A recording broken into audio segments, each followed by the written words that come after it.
What if, even a forgotten star could still shine? We open under a cold, endless night sky. Stars stretch across the darkness. Silent, distant, untouchable. A star that doesn't shine in the highest peaks of the night sky is instead buried somewhere no one looks. Hidden. Forgotten. Left behind in the lowest, darkest places. And that's when we see it. A hand, reaching upward. Not strong. Not glorious. But still reaching.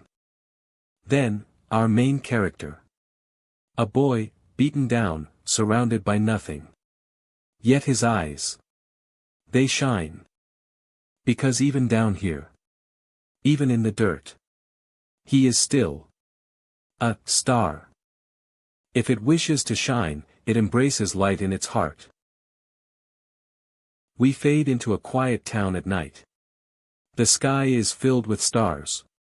But down below, everything feels small. Cold. Forgotten. And then, we see it. A sword. Standing upright, perfectly still. Surrounded by light. In a place where everything else feels dull and lifeless. This blade stands out. Clean. Sharp. Almost, sacred, surrounded by light. And right in front of it is the same boy from before. Vlad. Staring at it, like nothing else in the world matters. He doesn't say much. But you can tell. He wants it. Badly. But before anything else happens, someone calls out to him. A girl appears. Red hair. Sharp eyes. Clearly not impressed. She says, "I knew you'd be here." Then calls him by name. Vlad. Volt says, "Don't get on my nerves. This is one of the few breaks I get." Zemina leans against a shelf, arms crossed, smirking. "Oh, is that so? This is why people start rumors about you, you know." She replied to Vlad. "What rumors?" Vlad says, confused. Zemina leans in, her tone sharpening. "Do you still hear voices when you pick up a stick or something? Geez. What sins did you commit in your past life?" Zemina says. Zemina continues to say, "Who would have ever expected to get struck by lightning on a clear day? Black lightning at that, too." She then gives the MC advice, saying you should stay cooped up in the shop for a while. They say the new bishop is sensitive about omens and stuff.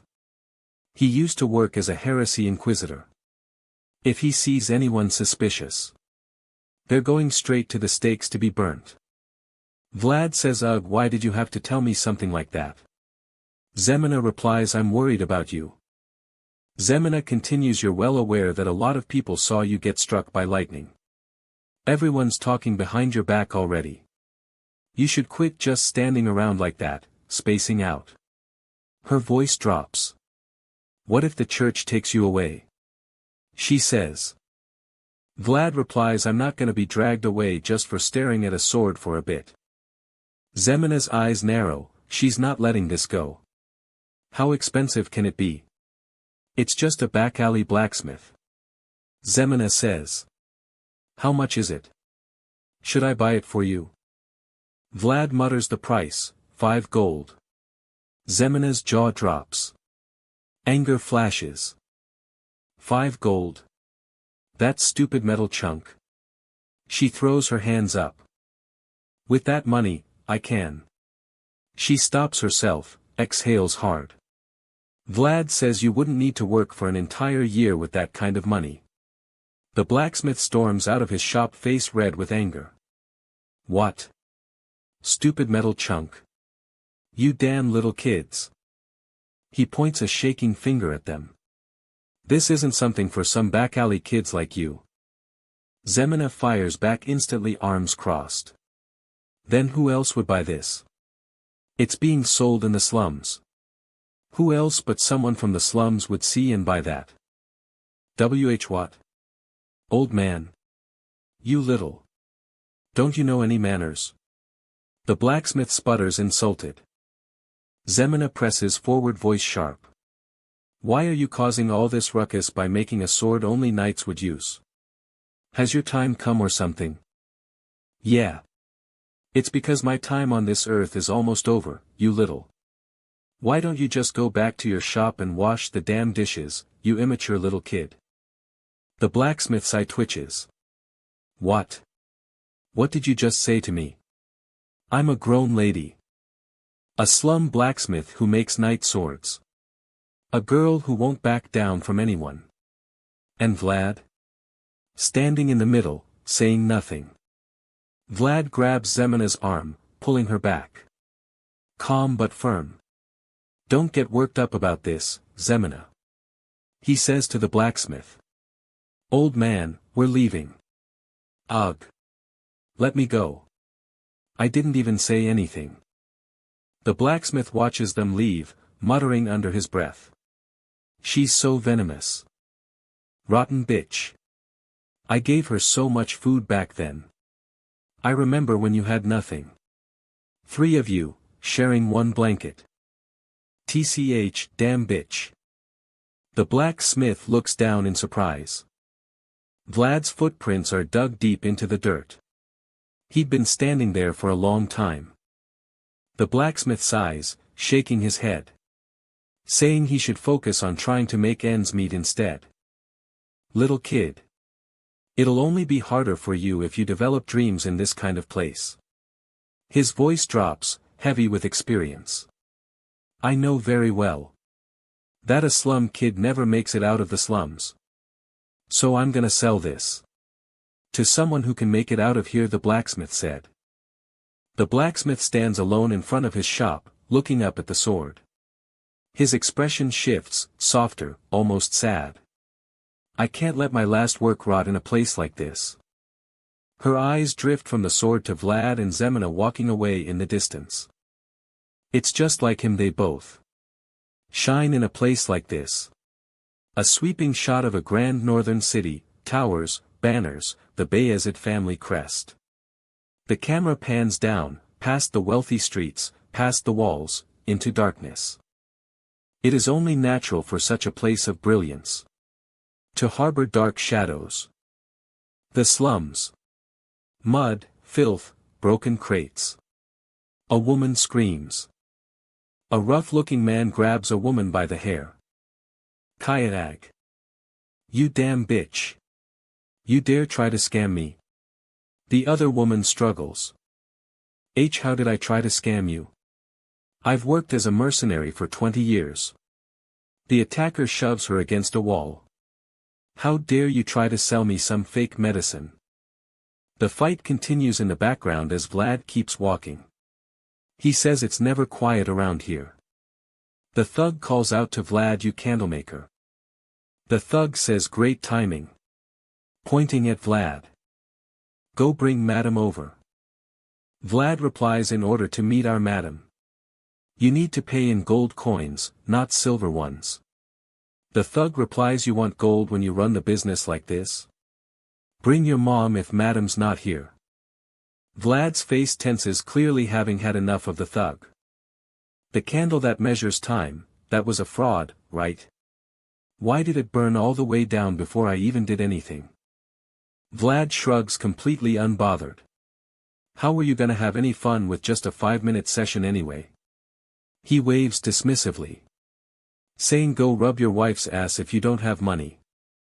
The thug's face turns red. What did you just say? Vlad yawns. Saying, you sure are loud. Vlad points at a clock on the wall, voice steady with rage. You see that clock over there? He holds up an unburned candle. Let's see if this candle lasts 5 minutes or not. His eyes narrow. Vlad says, if it doesn't last 5 minutes, you can do whatever you want to that woman. The thug scoffs. Why should I listen to a bunch of scammers? Vlad replies imposingly, I said let's do it. But if it is 5 minutes. He cracks his knuckles. I'm gonna beat the fuck out of you. Vlad glares at him sharply with deep blue imposing eyes. The thug thinks to himself, what's wrong with this kid's eyes, fear creeping up from deep inside. Candle in one hand, clock in the background. The 5 minutes are up, the candle lasted exactly as promised. Now, who's the scammer here?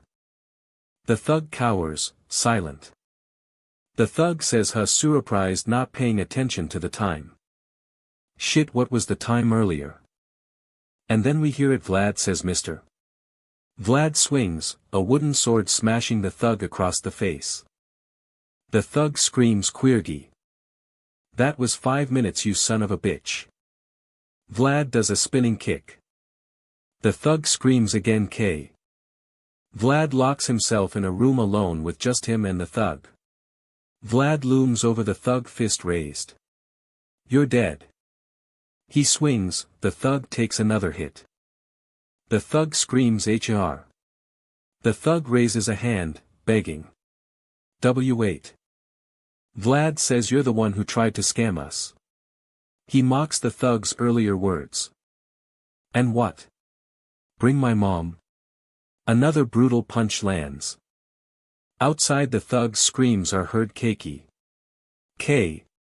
Vlad can be heard saying, shut the fuck up. The next morning we are shown the bright blue sky. Vlad says to his boss, I think someone messed with the candle. It wasn't 5 minutes. He says, do you get what I'm saying? In the silence a single word echoes, Jorge. Someone has crossed a line. Our candles have been messed with. Jorge's eyes go wide. He struggles to sit up. What?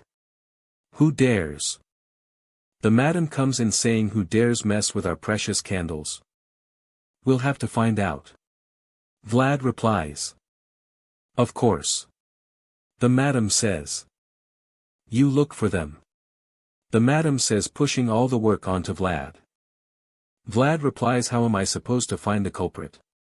The madam then drops a bombshell stating she knows who. Who? Vlad asked, confused but eager to find out who. Hello guys, official recaps here. If you liked this manhwa and would like more, please like and subscribe and leave a comment.